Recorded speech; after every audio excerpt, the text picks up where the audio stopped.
এরা যেমন অখণ্ড ভারত চায়, আমরাও অখণ্ড ভারতই চাই। আমরা চাই অখণ্ড ভারত হবে কালিমা লা ইলাহা ইল্লাল্লাহ মুহাম্মাদুর রাসূলুল্লাহ।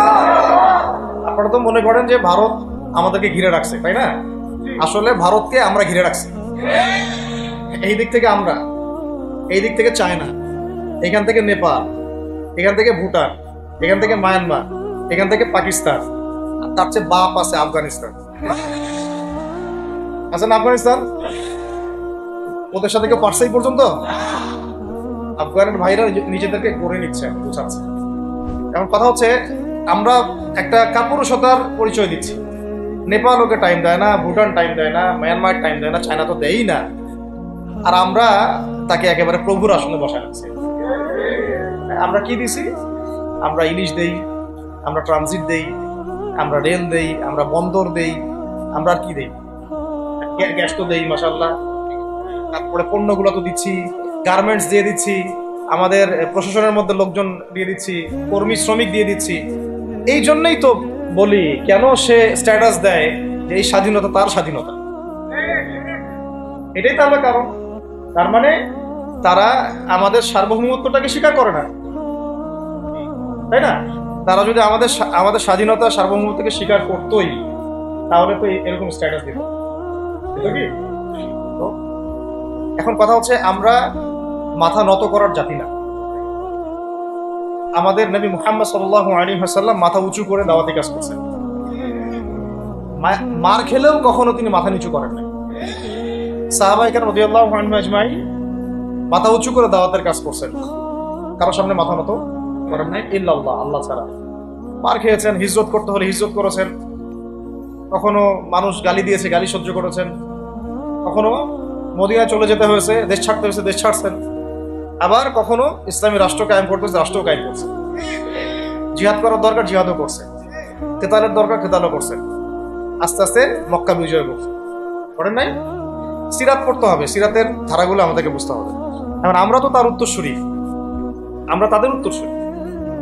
প্রথম কথা হচ্ছে, আমরা আমাদের নতজানু মনোভাবটাকে আগে ত্যাগ করতে হবে, একটা। আর অতীতের জীবনের যে ভুল ত্রুটিগুলো দ্রুত সংশোধন করতে হবে। এখন আর আমাদের হাতে অনেক লম্বা সময় আছে এমন না বিষয়। কত কি যে দ্রুত হয়ে যাবে আপনি হয়তো ভাবতে পারেন। বিশ্বটা খুব দ্রুত চেঞ্জ হচ্ছে। এই অল্প সময়ের মধ্যে আফগানের ভাইরা দাঁড়ায় গেছে, অল্প সময়ের মধ্যে সিরিয়া দেখলেন যে পরিবর্তন হয়ে যাচ্ছে। তারপরে আপনি কয়দিন পরে দেখবেন ইনশাআল্লাহ যে এই আপনার প্যালেস্টাইনের অবস্থাও পরিবর্তন হবে ইনশাআল্লাহ। তখন এরা আবার হামাসকে ঠিকই বলবে যোদ্ধা, তখন ঠিকই বলবে যোদ্ধা। এখন বলতেছে বিদ্রোহী, বলতেছে সন্ত্রাসী। হ্যাঁ, তো একটা বিষয় আগে বলে নেই, এটা বোঝার দরকার আছে যে দেখেন, ফিলিস্তিনে যে অবস্থা চলতেছে সেখানে কিন্তু আমাদের তাবলিগের মেহনতটা মূল না, সেখানে আমাদের জিহাদের মেহনতটা মূল, তাই না? বিষয়টা ওখানে তো সবাই, ওখানে বোম পড়তেছে, ওখানে কি সবাই তাবলিগের মেহনত করবে? না, অস্ত্র হাতে নেওয়া ফরজ। এটা বোঝার জন্য আপনার তো মুফতি হওয়ার দরকার নেই। হ্যাঁ, আবার যখন আফগানে আমেরিকা হামলা চালাইছিল, তখন কি শুধু তাবলিগটা ফরজ ছিল না ওদের হামলা প্রতিরোধ করা ফরজ ছিল? ফরজ ছিল।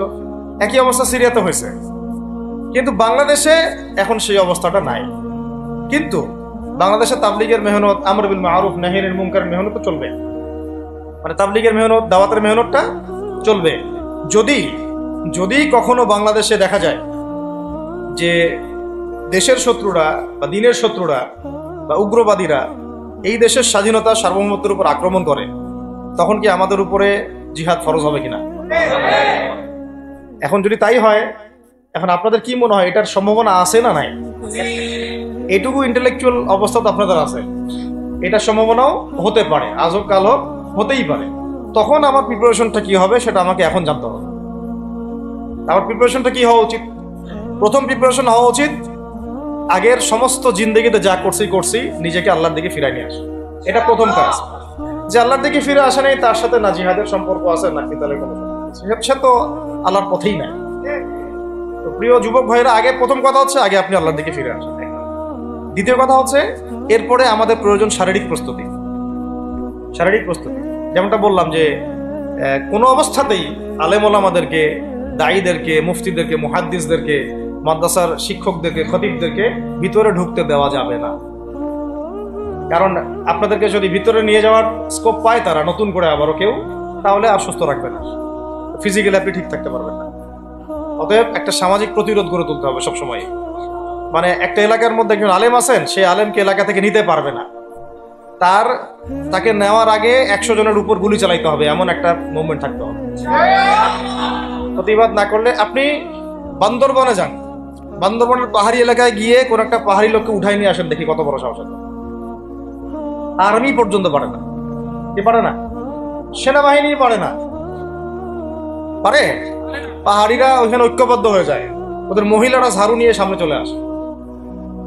এই আমাদের বান্দরবনের কথা বলছি। ওখানে যে কুকি চিং একটা ফ্রন্ট গঠন করছে সশস্ত্র বিদ্রোহীরা, ওই অংশটুকুকে নিয়ে একটা মাস্টার প্ল্যান আছে ওদের। ওই অংশটুকুতে তারা একটা খ্রিস্টান রাজ্য বা আলাদা একটা পাহাড়িদেরকে নিয়ে একটা রাষ্ট্র প্রতিষ্ঠা করতে চায়। এটা ওদের স্বপ্ন। এই উদ্দেশ্যে তারা হাঁটতেছে এবং তারা অস্ট্রেলিয়ান ভাষায় কথা বলে। ওখানে তারা পতাকা বানাইছে, মানচিত্র বানাইছে, এমনকি লাস্ট টাইম আমরা ওখানে গিয়ে শুনলাম যে মুদ্রাও নাকি বানাচ্ছে।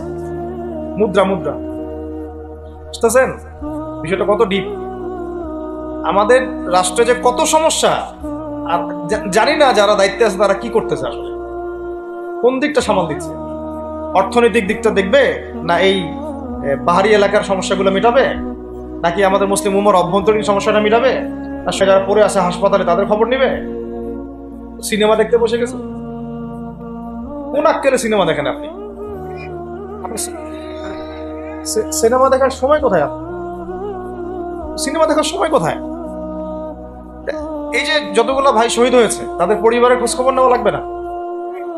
এবং যতগুলো ভাই এখন হাসপাতালে কাতরাচ্ছে তাদের সঙ্গে হাজার হাজার ছাত্র ভাই, তাদের চিকিৎসা করানো লাগবে না? যত মানুষকে গুম করা হয়েছে ওদেরকে মুক্ত করা লাগবে না?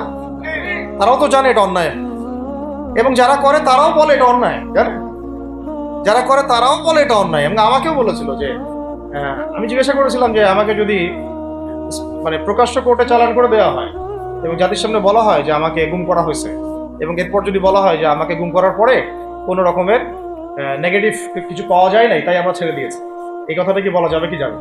তারা বলছে যে না, এটা বলা যাবে না, বিরোধী অপরাধ, এটা করলে তো বললে তো সবাই আবার বুঝে।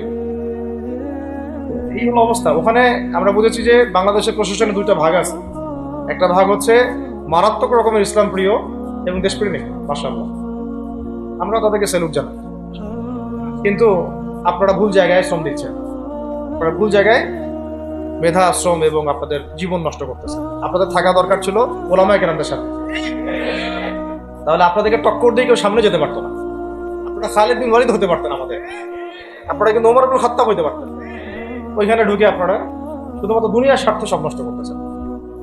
আমাদেরকে বলা হচ্ছে হুজুর বদদোয়া করিয়েন না, হুজুর ছেড়ে দিচ্ছেন, আমাদেরকে বদদোয়া দিয়েন না আবার বের হয়ে। আমাদের চাকরি, এটা ডিউটি। এটা এক ভাই আমাকে কোরআন এনে দিয়েছিল, নির্জনতা, তো ওখানে নির্জনতার সঙ্গে হচ্ছে কোরআন এবং নামাজ। এক ভাই দেখেছে আমি একটু নির্জন, মন খারাপ বসে আছে, একটা কোরআন নিয়ে এসে দিয়েছে, হুজুর কোরআন পড়েন আপনি, মন ভালো। আরেকজন এসে কোরআন নিয়ে চলে গেছে। কোরআন পড়ে ওখানে যদি আপনি আবার উল্টাপাল্টা কিছু করেন, ওদের নিয়ম নাই কোরআন দেওয়ার কি নাই, নিয়ম নাই। তো এই হলো অবস্থা। কথা হচ্ছে যে এই ভাইদেরকে মুক্ত করাও তো তাদের কাজ ছিল। যে ওলামায়ে কেরামদের একজনের উপরে 3টা 4টা 5টা 10টা করে মামলা এখনো ঝুলতেছে, তাদেরকে মুক্ত করা উচিত ছিল না? আর এই পুরো জুলুমের পিছনে যত জালেম ইনভলভ ছিল তাদেরকে আইডেন্টিফাই করে ভিতরে ঢোকানো উচিত ছিল না? হয়েছে সবকিছু? এই জিনিসগুলোর মধ্যে অনেক গ্যাপস আছে। এগুলো যদি এভাবে চলতে থাকে তাহলে আগামীতে আমরা যারা ইসলামিক রাজনীতি করবো বলে চিন্তা করতেছি বা ইসলামকে রাষ্ট্র ক্ষমতা নিতে চাই, আমরাও কিন্তু বেগ পাবো, ভালো রকমের বেগ পাইতে হবে।